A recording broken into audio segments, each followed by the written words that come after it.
100కు పైగా దీర్ఘకాలిక సమస్యలకు ఎటువంటి ఆపరేషన్ దుష్ప్రభావాలు లేకుండా హోమియోపతి చికిత్స.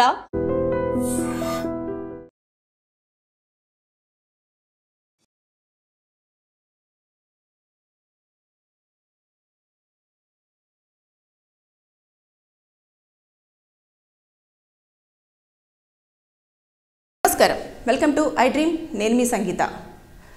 బేసిక్గా గవర్నమెంట్కి సంబంధించిన డిపార్ట్మెంట్స్ పైన మనం కేసు ఫైల్ చేయాలంటే ఎలాంటి స్టెప్స్ తీసుకోవాలి, ఎలా మనము స్టెప్ తీసుకొని కోర్టులో పిటిషన్ వేస్తే కోర్టు దాన్ని యాక్సెప్ట్ చేస్తుంది అనే దానిపైన నేను ఇప్పుడు మీకు పూర్తి ఇన్ఫర్మేషన్ ఇవ్వాలని అనుకుంటున్నాను. ఎందుకంటే ఒక వ్యక్తి తనకు కరెంటు బిల్లు ఎవ్రీ మంత్ కడుతున్నా కూడా అతనికి మళ్ళీ అని చెప్పేసి ఎక్కువగా బిల్లు రావడం జరిగింది. వచ్చిన తర్వాత అడ్వకేట్ని అప్రోచ్ అయితే అడ్వకేట్కి ఇవ్వాల్సిన ఫీజు కూడా ఎక్కువగా ఉంటుంది. కాబట్టి సపరేట్గా నేనే ఫైల్ చేస్తాను అని చెప్పేసి ఆయన కోర్టులో ఒక పిటిషను ఏదైతే అది మన విద్యుత్ శాఖ ఉందో దానిపైన బేస్ చేస్తూ ఒక పిటిషన్ వేశారు. వేసిన తర్వాత కోర్టు నెంబరింగ్ అయిపోయి బెంచ్ మీదకి రాగానే ఇమీడియట్గా ఫస్ట్ హియరింగ్లోనే ఆ కేసును డిస్మిస్ చేయడం అనేది జరిగింది. ఇక్కడ తను చేసిన తప్పు ఏంటంటే, బేసిక్గా ఎందుకు డిస్మిస్ చేసింది కోర్టు అని చెప్పేసానంటే, ఎప్పుడైనా సరే మీరు ప్రభుత్వానికి సంబంధించిన డిపార్ట్మెంట్స్ ఏవైతే ఉంటాయో, రెవెన్యూ డిపార్ట్మెంట్ కానివ్వండి, పోలీస్ డిపార్ట్మెంట్ కానివ్వండి, ఇలా విద్యుత్ శాఖ డిపార్ట్మెంట్ కానివ్వండి, ఇలాంటి వాటిపైన మీరు కనుక కేసు ఫైల్ చేసేటప్పుడు ముందు వారికి ఒక నోటీస్ అనేది సర్వ్ చేయాలి. ఆ నోటీస్ వచ్చేసి సెక్షన్ 80 CPC కింద మీరు నోటీస్ ఇచ్చిన 2 months తర్వాత పిటిషన్ని మనం కనుక కోర్టులో సబ్మిట్ చేసినట్టయితే, నాకు ఇలా అన్యాయం జరిగిందండి, ఇలా చేస్తున్నారు అధికారులు, ఆ డిపార్ట్మెంట్ నుంచి నాకు ఇలాంటి నష్టం జరుగుతుంది అని చెప్పేసి మనము ఆ పిటిషన్లో పేర్కొంటూ వేసినట్లయితే అప్పుడు కోర్టు దాన్ని స్వీకరించడం అనేది జరుగుతుంది. కోర్టు దాన్ని అప్పుడు యాక్సెప్ట్ చేస్తుంది. చేసి అప్పుడు హియరింగ్కి వాళ్ళకు ఒక నోటీసులు సర్వ్ చేసేసి వాళ్ళని ఏ టైంలో రమ్మంటారో ఆ టైం ఒక డేట్ ఇచ్చేసి అప్పుడు కోర్టుకు అపియర్ అవ్వాలని చెప్పడం జరుగుతుంది. అంటే చాలామందికి అసలు ఎలా ప్రొసీడ్ అవ్వాలని తెలియదు. గవర్నమెంట్ ఆఫీసులలో కొంచెం ఇబ్బంది కలగానే నేను కేసేసేస్తాను, ఖచ్చితంగా వాళ్ళని రోడ్డు మీదకి ఈడ్ చేస్తాను, లేదు అనుకుంటే వాళ్ళకు ఇలా జైలు శిక్ష పడేలాగా చేస్తాను అని చెప్పేసి అంటారు. కానీ మీరు అనుకున్న విధానాన్ని ఎలా అప్లికేబుల్ చేయాలి, ఎలా స్టెప్స్ తీసుకుంటే వారికి పనిష్మెంట్ అవుతుంది అనేది చాలామందికి తెలుసుండదు.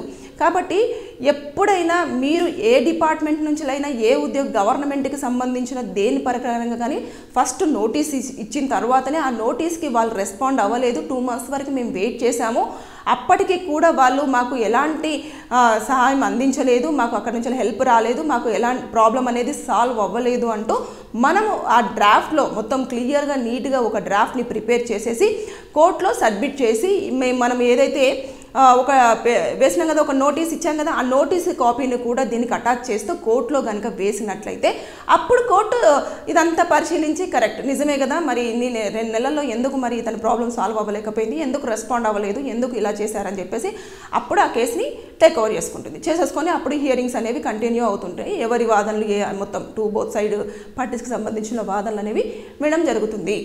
అంటే ఇలాంటివి తెలుసుకోకుండా చిన్న మిస్టేక్స్ వల్ల మీరు అనవసరంగా టైం అనేది వృధా చేసుకుంటారు.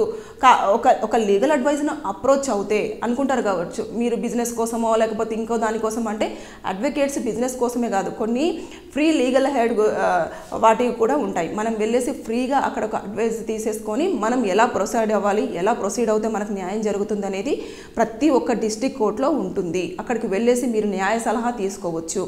ఇది చాలామందికి తెలియకుండా అడ్వకేట్స్ అంటే డబ్బులు తీసుకుంటేనే న్యాయం చేస్తారు, డబ్బులు తీసుకోకపోతే న్యాయం చేయరు అనేది ఒక నెగటివ్ థాట్ అనేది చాలామంది మైండ్లో ఉంది. అది తీసేసేయండి. ఫస్ట్ మీరు కనుక సాలిడ్గా ఉన్న ఎవిడెన్సెస్తో ఉండి మనం కనుక కేసు ఆ యొక్క అడ్వకేట్ త్రూ వేశారు అనుకోండి, అప్పుడు మనం కేసు నెగ్గడానికి కూడా మనము చాలా వరకు కోషిష్ చేయడానికి ఉంటుంది.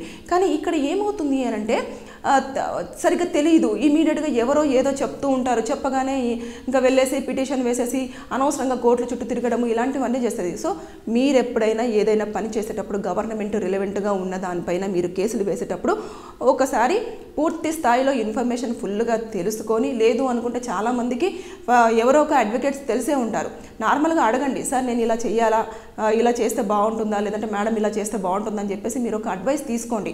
అంటే ఫ్రెండ్లీగా అడిగితే వాళ్ళు చెప్తారు, చెప్పిన దాని ప్రకారంగా ఇలా వెళ్తే బాగుంటుందా అని చెప్పేసి ఒక సజెషన్ తీసుకొని అప్పుడు మీరు స్టెప్ తీసుకోండి. మంచిదే, మీ థాట్ మంచిదే ఉంటుంది. ప్రైవేట్గా మేము కేసు వేసుకుంటే బాగుంటుంది అంటే మీ వాదన మీరు సరిగ్గా వినిపించుకోవడానికి ఉంటుంది. దాంతోపాటు మీరు చెప్పే విధానం కూడా జడ్జి గారికి క్లారిటీగా అర్థమవడానికి ఆస్కారం కూడా ఉంటుంది. నేను అన్నింటి విషయంలో అడ్వకేట్ని పెట్టుకోవాలని చెప్పను. మీరు ప్రైవేట్గా వేసుకున్నా కూడా స్టెప్స్ ఏంటిది, సెక్షన్స్ ఏం అప్లికేబుల్ అవుతాయి, ఎలా ప్రొసీడ్ అవ్వాలి అనేది తెలుసుకొని మీరు కోర్టును అప్రోచ్ అయితే అన్ని రకాలుగా న్యాయం జరగడానికి చాలా వరకు ఛాన్సెస్ ఉంటాయి. అలా కాకుండా ఇప్పుడు డిస్మిస్ అవ్వగానే అతను ఏం చెప్పాడు, వేస్ట్ మేడం గవర్నమెంట్ మీద కేసులు ఫైల్ చేస్తే కోర్టు తీసుకోదు అని చెప్పేసి ఒక స్టేట్మెంట్ రికార్డ్ చేసేసుకున్నాడు. ఆయనకైనా మెంటల్గా ఫిక్స్ అయిపోయాడు. కానీ మనం వెళ్ళే ప్రాసెస్ ఒకటి ఉంది కదా. ఇప్పుడు సిపిసి సెక్షన్ 80 కింద ఒక నోటీస్ సర్వ్ చేయాలి. చేసిన తర్వాత దాని నోటీస్ పరంగా ఒక 2 months వరకు మనం వెయిట్ చేయాలి. చేసినా కూడా వాళ్ళకి వారి దగ్గర నుంచి ఎలాంటి రెస్పాన్స్ రాలేదు, ఎలాంటి న్యాయం జరగలేదు, మనం అలాగే ఇబ్బంది పడుతున్నాము అనుకున్నప్పుడు ఇమీడియట్గా కోర్టును అప్రోచ్ అవుతే మీకు న్యాయం జరగడానికి అన్ని రకాలుగా ఛాన్స్ ఉంటుంది. అలా కాకుండా మీరు ఎంచుకునే విధానమే రాంగ్ అయినప్పుడు మీరు కోర్టుని తర్వాత ఈ సిస్టమ్ని తప్పుపడడం అనేది కొంచెం అది కరెక్ట్ పద్ధతి కాదు. అందుకని చెప్పేసి ఎప్పుడైనా సరే మనం ఒక దానిపైన ఇప్పుడు చెప్పిన డిపార్ట్మెంట్స్ ఏవైనా గవర్నమెంట్ రిలవెంట్గా ఉన్న ఈ డిపార్ట్మెంట్స్ దేనిపైన మీరు కేసు ఫైల్ చేయొచ్చు.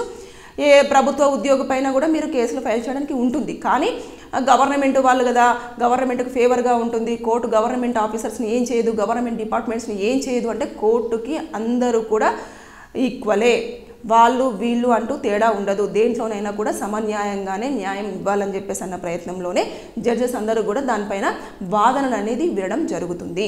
అంతే తప్పించి ఒకరికే న్యాయం చేయాలి, ఒకరికి అన్యాయం చేయాలి అన్న ఉండదు. కోర్టుకు కావాల్సింది నేను మళ్ళీ ప్రతి ఒక్క వీడియోలో చెప్తాను, ఈ వీడియోలో కూడా చెప్తూనే ఉన్నాను, ఎవిడెన్సెస్ మాత్రమే. ఎవిడెన్సెస్ ఎవరు ప్రొడ్యూస్ చేస్తే వారికి న్యాయం జరుగుతుంది.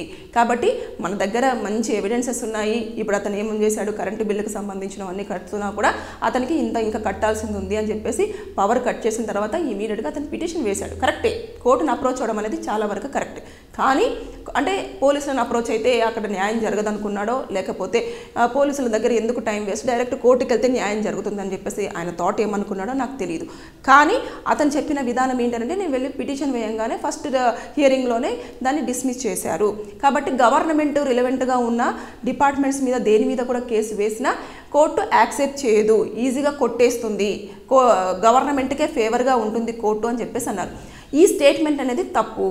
ఎవరికైనా ఇలాంటి డౌట్స్ ఉంటే మీరు ఒక లీగల్గా ఒక ఒపీనియన్ తెలుసుకోండి. లేదు అనుకుంటే ఇప్పుడు మొబైల్లో ఉంటాయి కదా, మనం ఎలా ప్రొసీడ్ అవ్వాలి, ఎలా స్టెప్స్ తీసుకోవాలి, ఎలాంటి సెక్షన్స్ అప్లికేబుల్ అవుతాయి, ఎలా మనం అప్రోచ్ అవ్వాలి, ఎలా అప్రోచ్ అయితే వాళ్ళకి న్యాయం జరుగుతుంది, ఎలా అప్రోచ్ అయితే మనకు ఇబ్బంది పెట్టే గవర్నమెంట్ అధికారులకు కానివ్వండి, గవర్నమెంట్ డిపార్ట్మెంట్స్కి కానీ పనిష్మెంట్ ఉంటుంది అనేది మీరు తెలుసుకున్న తర్వాత మీరు పిటిషన్ దాఖలు చేసి మీరు ఇచ్చే స్టేట్మెంట్ అనేది మేము తీసుకోవడం జరుగుతుంది. కానీ మీరు ఇష్టానుసారంగా ఇట్లా కోర్టులు ఇలా ఒకరికే ఫేవర్గా ఉంటాయి, కోర్టులు అన్నీ కూడా ఇలా చేస్తున్నాయి అలా చేస్తున్నాయి అంటే అలా ఎప్పటికీ జరగదు. సో అక్కడ ఉన్న సెక్షన్స్ ప్రకారంగా కాన్స్టిట్యూషనల్లో ఎలాంటి పాయింట్స్ ఉన్నాయి దాని మీదనే ఆర్గ్యుమెంట్స్ జరుగుతాయి. అదేవిధంగా మీరు ఇచ్చే ఎవిడెన్స్ ప్రకారంగానే ఆర్గ్యుమెంట్స్ జరుగుతాయి కాబట్టి న్యాయం జరుగుతుంది. ఫస్ట్ హియరింగ్కే క్యాన్సిల్ చేశారు అంటే మనం ఏదో వెళ్ళాల్సిన రూట్లో కరెక్ట్గా వెళ్ళలేదు అనేది మీరు ఒకటి ఐడెంటిఫై చేసుకోండి. అంతే తప్పించి కోర్టులు కరెక్ట్గా ఉండవు, గవర్నమెంట్కే ఫేవర్గా ఉంటాయి, గవర్నమెంట్ అధికారులకే ఫేవర్గా ఉంటాయి అనేది కాదు. సామాన్య ప్రజలకి ఫేవర్గానే ఉంటాయి. ఎవరికైనా న్యాయం ఎటువైపు ఉంటే అటు ఫేవర్గా ఉండే ఛాన్సెస్ మ్యాక్సిమం ఉంటాయి మనం ఇచ్చే ఎవిడెన్సెస్ని బట్టి. ఇది నేను మళ్ళీ చెప్తున్నాను. సో ఇక్కడ మీరు కంపల్సరీగా ఎవరికైనా ఇలాంటి డిపార్ట్మెంట్స్ నుంచి గవర్నమెంట్కి సంబంధించిన డిపార్ట్మెంట్స్ కనుక మీకు ఇబ్బంది పెడుతున్నా, వాటి వల్ల మీకు ఏమైనా నష్టం జరిగినా, ఇప్పుడు రెవెన్యూ డిపార్ట్మెంట్లో చాలా వరకు జరుగుతుంటాయి. కొంతమంది ఇప్పుడు ఓపెన్ కాస్ట్లో భూములు కూడా తీసుకోవడం జరుగుతుంది. దానికంటూ ఒక ఎస్టిమేషన్ వేసి ఇంత మీకు నష్టపరిహారం ఇస్తాము అని చెప్పేసి అంటారు. చెక్కులు ఇష్యూ అవుతూ ఉంటాయి, కానీ కొన్ని హోల్డ్ అయిపోతూ ఉంటాయి. ఆ హోల్డ్ అయిపోయినప్పుడు మీరు దానిపైన వేయొచ్చు. అంటే మిగతా వాళ్ళకి కొంతమందికి వచ్చాయి, నాకు రాలేదు అని చెప్పేసి అనుకున్నప్పుడు నాకు ఇలా డిలే అవుతుందండి, నేను ఇది సాటిస్ఫై అవ్వట్లేదు, ఎందుకు అని అంటేను మిగతా వాళ్ళకి ఇన్ని ఎకరాలకి కానీ ఇంత సెంట్లకు కానివ్వండి ఇంత ఇవ్వడం జరిగింది, కానీ నాకు మాత్రం ఇంతే క్యాలిక్యులేషన్ చేశారు, ఎందుకు దేని మీద ఏ బేస్డ్ మీద చేశారు అని చెప్పేసి మనం కేసు ఫైల్ చేసుకోవచ్చు. చేసుకున్న తర్వాత అప్పుడు ఒకవేళ బాగా ప్రొలాంగ్ అయ్యింది, మీకు డబ్బులు ఇంకా ఇష్యూ కానప్పుడు విత్ ఇంట్రెస్ట్తో సహా మీకు కలెక్ట్ చేసి ఇవ్వడానికి కోర్టు అన్ని రకాలుగా కూడా ఆలోచన చేస్తుంది. విత్ ఇంట్రెస్ట్తో కలిపే మీకు నష్టపరిహారం అనేది అందేలాగా ప్రయత్నం చేస్తుంది. కాబట్టి మీరు వెళ్ళే విధానాన్ని కరెక్ట్గా ఎంచుకోవాలి. ఒకవేళ కనుక ఎవరైనా ఈ వీడియో చూస్తున్న వారికి ఎవరైనా ఇబ్బంది పడుతున్నా ఎవరైనా పెడుతున్నా సరే వారికి ముందుగా నోటీస్ అనేది సర్వ్ చేయండి. సెక్షన్ 80 CPC కింద నోటీస్ ఇచ్చి ఒక 2 months తర్వాత మీరు కోర్టును అప్రోచ్ అయితే మీకు న్యాయం జరగడానికి అన్ని రకాలుగా మీరు పర్ఫెక్ట్ అని చెప్పేసి, అంటే ఇక మీకు న్యాయం జరుగుతుంది, మ్యాక్సిమం జరుగుతుంది అని చెప్పేసి నేను ఈ వీడియోతో మీకు తెలియజేస్తున్నాను. ఒకవేళ కనుక ఈ వీడియో మీకు నచ్చినట్లయితే లైక్, షేర్ అండ్ కామెంట్ చేయండి. మీకు ప్రాబ్లం ఉన్నా కూడా కింద కామెంట్ రూపంలో తెలియజేయండి. దానిపైన నేను వీడియో చేసి మీకు పూర్తి సమాచారం అందించడానికి ప్రయత్నం చేస్తాను. Thank you. నిజంగా ప్రస్తుతం ఉన్నటువంటి సమాజం దేనికి ప్రయారిటీ ఇస్తుంది? ఆర్థిక సంబంధాల చుట్టూ మాత్రమే తిరుగుతుంది. మళ్ళీ ఎన్నికలంగానే చాలా విరక్తి కలుగుతాను. మంచి అనిపిస్తుంది కదా, లేడీస్ కూడా ఛాలెంజింగ్ జాబ్స్ చేసినప్పుడు చాలా బాగుంటది. ట్రాఫిక్ అసిస్టెంట్స్ గా నియమించిన ట్రాన్స్జెండర్స్ అందరితో సాల్యూట్ చేయించుకుంటున్నారు. ఫుడ్ డెలివరీ ఇవ్వటానికి వెళ్ళినటువంటి డెలివరీ బాయ్ అనిల్ పై కళ్ళ ముందు